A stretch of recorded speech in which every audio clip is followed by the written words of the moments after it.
Tuesday, June 25th, 2013, as members of local and national media rushed to interview persons leaving the court, an African-American couple stood nearby displaying signs that opposed any change to the Voting Rights Act. Pat Sloan and Phil Portlock, a married couple from Washington, D.C., and founders of Voices for Justice 72, a recently organized social justice group, had led 29 vigils in front of the court in 2013 during the months of April, May, and June.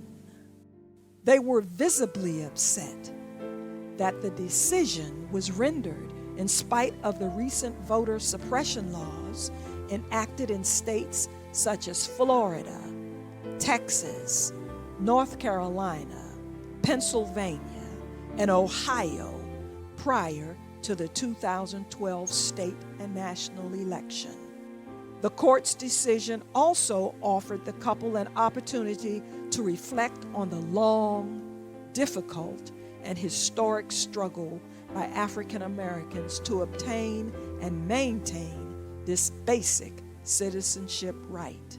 From 1619 until the present day, the collective desire of the African American people has been defined by the determination to be treated with justice and equality. By 1760, the Negro population in the 13 colonies had reached well over 1 million, some free, but most slaves. On March 5, 1770, in the city of Boston, a middle-aged, mixed-race sailor named Crispus Attucks was shot to death during a confrontation with British soldiers. He became the first colonist to die for the cause of liberty during the now famous Boston Massacre. 5 years later, in 1775, the Continental Congress voted overwhelmingly to exclude slaves and free blacks from military service. The Revolutionary War, which lasted from 1776 to 1783, was fought to gain freedom from Great Britain while still denying freedom to its slaves. The fear of blacks enlisting with the British forces, plus the Continental Army's shortage of troops, forced General George Washington to change his original policy. Free blacks and slaves were now added to their ranks. In all, some 5,000 black patriots served the American cause heroically. When it came to deciding the makeup of the representative government, Northern delegates regarded slaves as property and should not be counted as one vote. On the other hand, the Southern delegates demanded that slaves be counted like whites in order to achieve equal representation. On July 12, 1787, the delegation adopted the 3/5 compromise, which counted each slave as 3/5 of a person for the purpose of taxation and determining a state's representation in the United States House of Representatives. The years following the ratification of the 1789 United States Constitution saw the spirit of freedom inspire some northern states, such as Massachusetts and Rhode Island, to abolish slavery and extend voting rights to many free black male citizens. Many former slaves also came to the forefront as eloquent advocates for the freedom of their people. Among them was Frederick Douglass, orator and publisher of the North Star paper; Harriet Tubman, conductor of the renowned Underground Railroad, who led hundreds from slavery to freedom, and Henry Highland Garnett, minister, educator, and orator. In 1850, with the enactment of the Fugitive Slave Act, the issue of slavery reached a boiling point. The act allowed for captured fugitive slaves to be returned to their owners, even in free states. It was against this backdrop that such events surrounding the explosive issue of slavery led Confederate forces to attack the federal installation at Fort Sumter, South Carolina on April 14, 1861. President Abraham Lincoln and his cabinet assumed that the conflict would end soon, refused to call into service any colored soldiers. A string of Union defeats on the battlefield made it clear that victory for the Union forces would not be achieved without an all-out effort, which included participation by colored troops. They now volunteered in great numbers for the remainder of the war. They took this risk knowing that if captured by Confederate forces, they could be treated as escaped slaves and returned to bondage or killed. The Union forces declared victory on April 9, 1865, at Appomattox Courthouse, Virginia. During the Civil War, over 200,000 Negro soldiers and sailors served gallantly as artillerymen, sailors, spies, and cooks. 38,000 lost their lives. Despite their valiant service, racism and discrimination actually grew worse for blacks, especially in the South. In the North, the end of the conflict marked a period of hope for many Negroes. To many of them, equal rights as American citizens meant political participation and the right to vote. The importance of political participation was a core element of being free. So the right to vote became the major instrument for power and self-determination. Frederick Douglass stated that slavery is not abolished until the black man has the right to vote. This is the cornerstone of equality. And the 15th Amendment of 1870 prohibited denying the right to vote to anyone on the basis of color, race, or previous servitude. With federal troops now stationed in the Confederate States to enforce these amendments, blacks began to feel a sense of security. This ushered in a period of political and social reconstruction, which lasted from 1866 to 1876. Negroes and poor whites now began reconstructing state governments by enacting new constitutions that modeled the 14th and 15th Amendments. The end of the Reconstruction period was a foregone conclusion, since people of color had few guns, little land, and inadequate federal protection. Organized terror groups such as the notorious Knights of the Ku Klux Klan often used the threat of violence and fear as a method to keep Southern Negroes in their place. Blacks often responded to Klan violence by forming militia groups for protection. Other forms of intimidation occurred at the ballot box, where voting booths were secretly moved on election day or guarded by armed thugs. The election of 1876 ushered in a period known as the Jim Crow era that witnessed a reversal of nearly all of the political gains achieved by Negroes during the previous decade.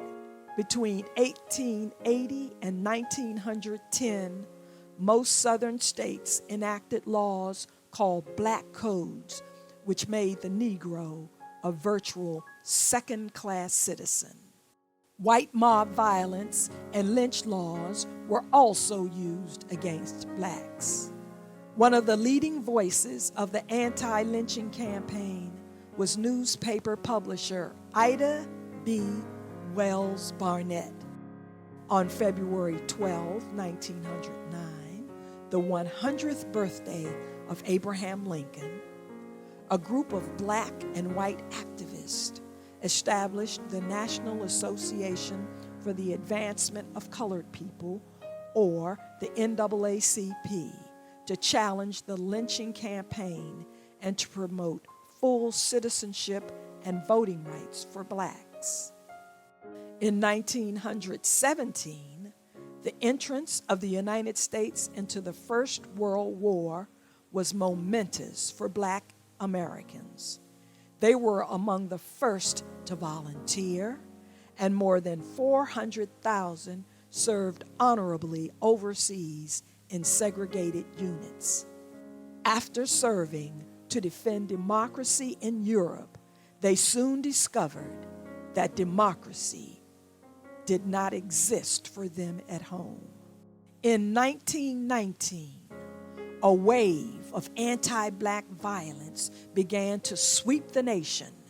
Ignorant, hate-filled whites, fearing that returning black soldiers would insist on fair treatment, attacked them at random, many still in uniform. The nation's entry into World War II following the Japanese attack on Pearl Harbor in December of 1941 called forth a patriotic response from African Americans. Despite the many injustices at home, including the lack of full voting rights, they joined the segregated armed forces in great numbers and served honorably as infantrymen, pilots, Women's Army Corps, also known as WACs, military police, and sailors. On their return to the States, many African Americans who had fought and faced death in foreign lands refused to continue to tolerate second-class citizenship at home. It was against this backdrop that blacks moved from the post-war years to an era of public protest known as the modern-day civil rights movement.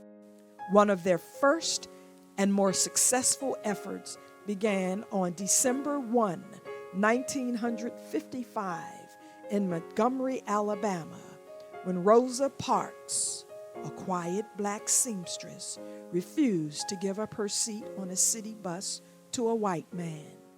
Her action and subsequent arrest led to the now famous Montgomery bus boycott, which lasted over 1 year and witnessed the power of black economic unity.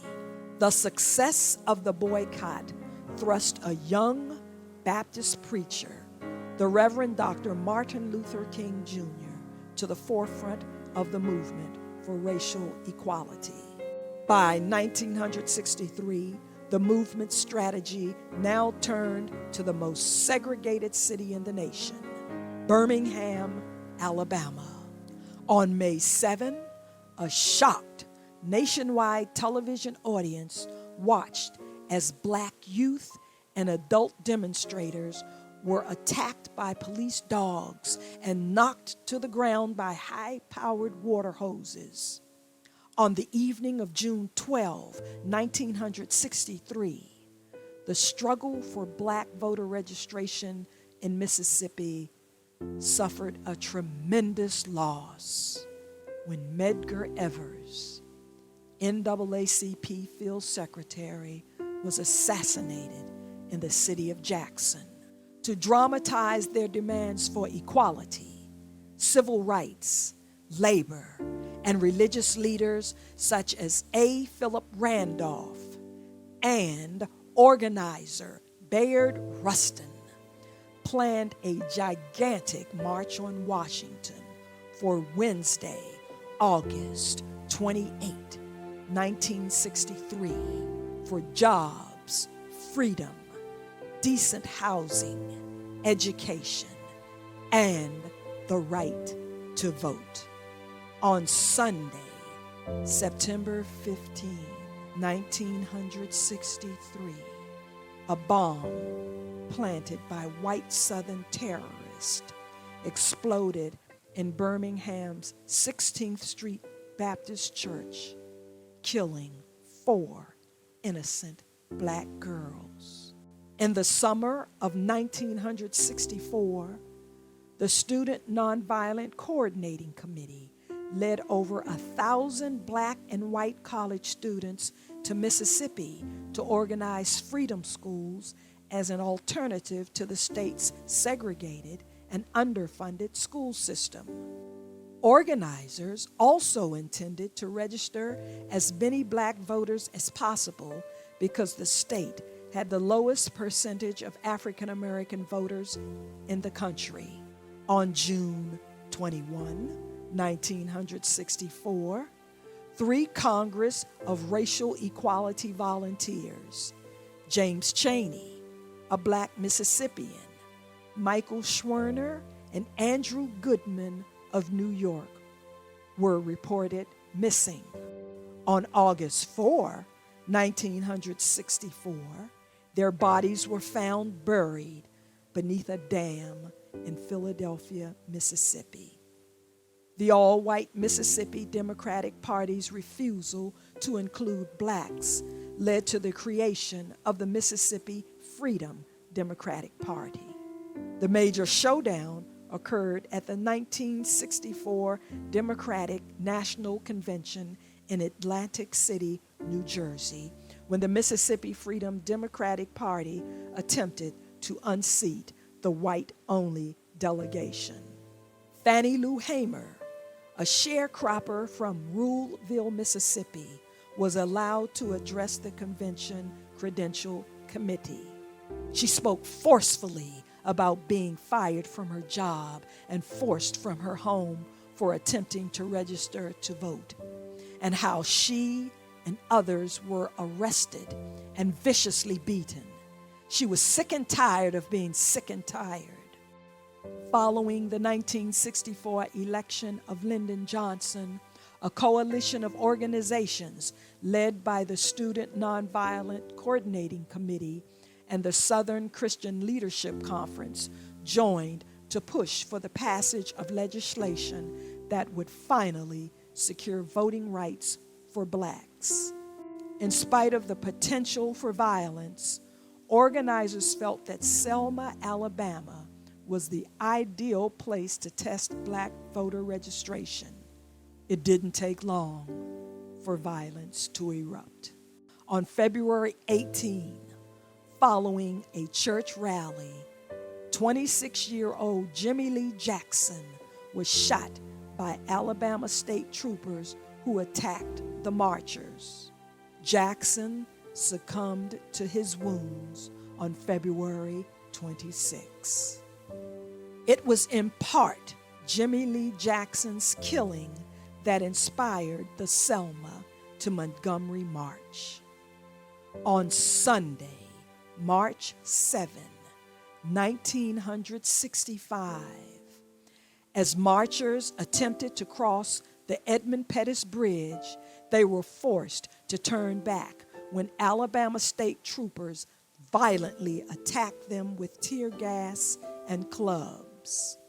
A few weeks later, a second march of several thousands successfully reached Montgomery on March 25th, where Dr. King addressed an audience of 25,000 from the steps of the state capitol. The euphoria of the day was shattered when local and national reports that Viola Liuzzo, a civil rights activist from Detroit who had just participated in the march, was shot to death by Klansmen. The The Selma to Montgomery March led to the signing of the landmark 1965 Voting Rights Act by President Lyndon B. Johnson. Federal examiners were now assigned at polling stations.